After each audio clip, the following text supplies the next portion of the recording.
Hello friends, एक बार फिर आपका स्वागत है फूड किचन लैब में। और आज हम लोग बनाने वाले हैं मूंग दाल की एकदम खस्ता कचौड़ी। ये बहुत ही खस्ता है और बहुत ही ज़्यादा टेस्टी है।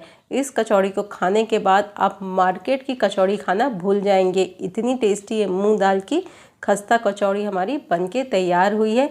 और इसके साथ ही हम लोग बनाएंगे यहाँ पे मूंग दाल की कचौड़ी के साथ खाने वाली आलू की सब्ज़ी। इन दोनों का जो कॉम्बिनेशन है बहुत ही ज़्यादा परफेक्ट है। तो चलिए देखते हैं कि ये दोनों चीज़ें हम लोग किस तरीके से बनाएंगे।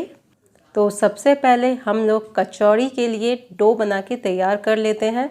तो उसके लिए मैंने लिया यहाँ पे 2 कप मैदा और उसके साथ मैं लूँगी यहाँ पे 1 छोटा चम्मच अजवाइन। अजवाइन का टेस्ट कचौड़ी में बहुत ही टेस्टी लगता है। कई लोगों को मैदा सूट नहीं करता है, अजवाइन डालने से इसको पचाना बहुत ही आसान हो जाता है, इसलिए हम लोग अजवाइन का इस्तेमाल करते हैं। और उसके साथ ही हम लोग डालेंगे नमक स्वाद अनुसार। अब यहाँ पे सबसे इम्पॉर्टेंट है, इसमें हमको तेल डालना। तो यहाँ पे हम लोग लगाएंगे मून। तो हमने यहाँ पे 2 कप मैदा लिया था, तो उसके अकॉर्डिंग 4 बड़े चम्मच हम लोग तेल का इस्तेमाल करेंगे। तेल की जगह आप लोग घी का भी इस्तेमाल कर सकते हैं। बस इसको हम लोग अच्छे से मिक्स कर लेंगे। यहाँ पे जो मोन लगाना बहुत ही ज़्यादा ज़रूरी है। अगर आपका मोन अच्छे से नहीं लगेगा तो कचौड़ी आपकी खस्ता नहीं बनेगी। तो मैं आपको एक बार चेक करा देती हूँ कि हमको किस तरीके का आटा चाहिए। ये देखिए, मोन लगाने के बाद इस तरीके से आपका आटा बनना चाहिए। इट मीन जो आपका मोन है वो बिल्कुल परफेक्ट लग के तैयार हुआ है। अब इसमें हम लोग थोड़ा थोड़ा सा पानी डाल के एक सेमी सॉफ्ट डो बना के हमको तैयार करना है। तो ये देखिए, ये डो हमारा बन के तैयार हो गया है। अब हम इसके ऊपर अप्लाई कर देते हैं थोड़ा सा ऑयल, जिससे इसको हम लोग रेस्ट होने के लिए आराम से रख सके और ऊपर की जो सतह है इसकी वो भी हमारी सूखे नहीं, इसलिए हम लोग यहाँ पे तेल अप्लाई कर देते हैं। अब इसको साइड में रख देते हैं और कचौड़ी के लिए फिलिंग तैयार करते हैं। तो फिलिंग के लिए यहाँ पे मैंने 3/4 कप मूंग दाल ली थी और उसको मैंने अच्छे से धो के 1 घंटे के लिए उसको मैंने फूलने रख दिया था। मूंग दाल अच्छे से फूल चुकी है। अब इसको एक छन्नी में डाल दिया है ताकि इसमें बिल्कुल भी पानी ना रह जाए।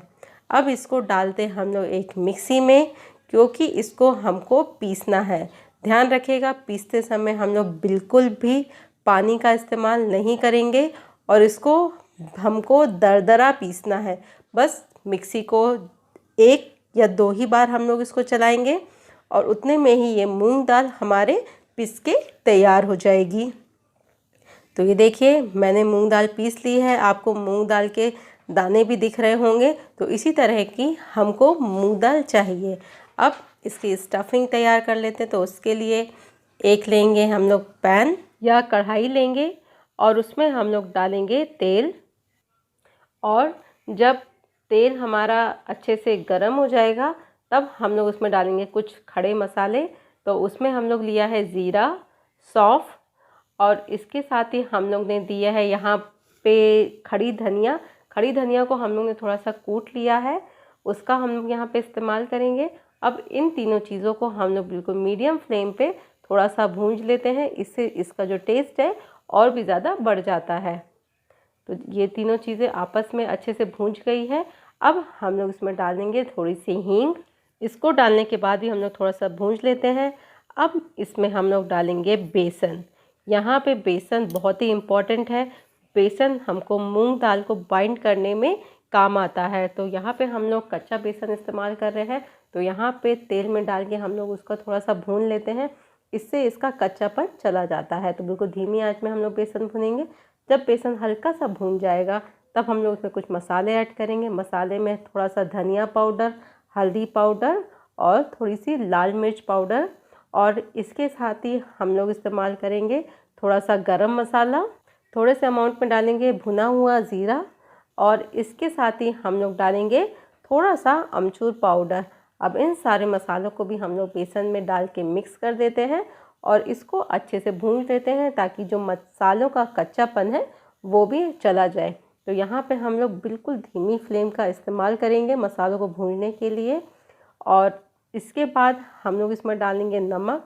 नमक हम अपने स्वादानुसार डालेंगे इसमें।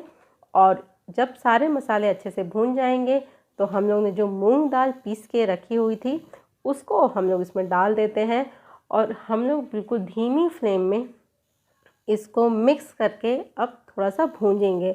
तो अभी आपको लग रहा होगा कि ये जो मूंग दाल है एक डो के फॉर्म में है, बट जैसे जैसे आप इसको भूंजते जाएंगे तो ये मूंग दाल बिल्कुल अलग होती जाएगी। जिस तरह की स्टफिंग जो मार्केट में मिलती है बिल्कुल बिखरी बिखरी सी, उसी तरह की हमारी भी ये स्टफिंग बन के तैयार हो जाएगी। तो ये देखिए धीमी आंच में बिल्कुल हम लोग ने इसको भुना है, कितनी अच्छी है स्टफिंग हमारी बन के तैयार हुई है। तो यहाँ पे अगर आप लोग को हल्की सी मीठी कचौड़ी पसंद है तो यहाँ पे थोड़ा सा आप लोग चीनी ऐड कर सकते हैं और इसके साथ ही थोड़ी सी कस्तूरी मेथी ज़रूर डालिएगा, तो उसको डालने से बहुत ही अच्छा टेस्ट आता है। तो ये कस्तूरी मेथी डाल के अब हम लोग इसको मिक्स कर देते हैं और ये हमारा स्टफिंग का मसाला बन के तैयार हो गया है। अब इसको हम लोग रख देते हैं साइड में ताकि जो ये मसाला है थोड़ा सा ठंडा हो जाए। और कचौड़ी के साथ खाने वाली जो सब्जी है जो मैंने आपको स्टार्टिंग में बताया था, अब उसको अब हम लोग यहाँ पे बना के तैयार कर लेते हैं। तो उसके लिए हम लोग एक कढ़ाई में डालेंगे तेल। तेल जब हल्का सा गर्म हो जाएगा तो हम लोग इसमें डालेंगे थोड़ा सा ज़ीरा और तेज पत्ता डालेंगे। और इन दोनों को जब अच्छे से ये दोनों चीज़ें भून जाएंगी तब हम लोग इसमें डालेंगे हींग। हींग थोड़ा सा ज़्यादा अमाउंट में डालेंगे जिससे हींग का जो टेस्ट है वो निखर के आए और इस हींग का टेस्ट इस सब्ज़ी में बहुत ही अच्छा लगता है। तो ये इसके बाद हम लोग डालेंगे इसमें थोड़ा सा ग्रेट किया हुआ अदरक। इसमें हम लोग लहसुन प्याज या टमाटर का इस्तेमाल बिल्कुल नहीं करेंगे। और अब थोड़ा सा डाल देते हैं हम लोग इसमें बेसन। बेसन से इस सब्ज़ी का जो टेक्सचर है टेस्ट है बहुत ही चेंज हो जाता है, इसलिए हम लोग यहाँ पे बिल्कुल थोड़े से अमाउंट में बेसन का इस्तेमाल कर रहे हैं। इसके साथ ही थोड़े से मसाले डाल देते हैं जैसे कि थोड़ा सा धनिया पाउडर, थोड़ी सी मिर्च पाउडर। थोड़ी सी सब्ज़ी स्पाइसी अच्छी लगती है इसलिए तो मिर्च थोड़ा सा ज़्यादा हम लोग डाल रहे हैं और थोड़ा सा हल्दी पाउडर। तो इन सब चीज़ों को डाल के भी हम लोग इसको मिक्स कर लेते हैं और इसको हम लोग अच्छे से भूंज लेते हैं। तो जब ये सारी चीज़ें आपस में अच्छे से भून जाएगी तब हम लोग इसमें डालेंगे बॉयल किया हुआ आलू। तो आलू को यहाँ बॉयल करके उसका छिलका छील के हल्का सा हमने उसको मैश किया, पूरी तरीके से मैश नहीं किया है उसको। इसके साथ ही हम लोग इसमें डाल देते हैं नमक और नमक डाल के हम लोग इसको कर लेते हैं अच्छे से मिक्स। तो ये अब अच्छे से मिक्स हो गया है। अब हम लोग इसमें डाल देते हैं पानी। पानी डाल के हम लोग इसको रख देते हैं पकने के लिए। इसको हम लोग लगभग 15 से 20 मिनट धीमी आंच पे हम लोग इसको खौलाएंगे।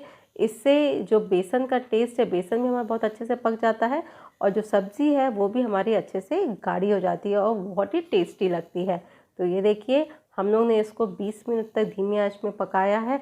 पकते पकते जो सब्ज़ी है वो भी हमारी गाढ़ी हो गई है।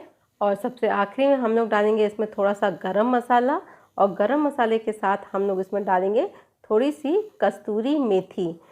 अब देखिए ये सब्ज़ी है उसका जो टेस्ट है वो बहुत ही ज़्यादा बढ़ जाता है। तो ये हमारी कचौड़ी के साथ खाने वाली सब्ज़ी तैयार है। ये बहुत ज़्यादा गाढ़ी नहीं होती, हल्की सी इसको पतली ही हम लोग रखते हैं। तो ये जो स्टफिंग हम लोग ने बना के रखी थी ये भी अब ठंडी हो गई है। अब हम लोग इसकी छोटी छोटी सी बॉल्स बना के तैयार कर लेते हैं ताकि जब हम ये स्टफिंग मैदे में भरें तो हमको कोई भी दिक्कत नहीं हो। तो इस तरीके से हम लोग छोटी छोटी सी बॉल्स बना लेते हैं। अगर आपका मसाला बहुत ड्राई है, इस तरह से बॉल नहीं बन रही है, तो हाथों में हल्का सा पानी लगा के तब बॉल बनाइए, बॉल आपकी आराम से बन जाएगी। तो चलिए इस तरह से हम लोग ये बॉल्स बना के तैयार कर लेते हैं। अब जो आटा हम लोग ने रखा था उसको एक बार हल्का सा और गूँथ लेते हैं। अब इसके भी हम लोग छोटे छोटे से बॉल्स बना के तैयार कर लेते हैं। अब चलिए एक मैं आपको बताती हूँ कि कचौड़ी हमको बनाना किस तरीके से है। तो ये हम लोग ने एक आटे की लोई ली है।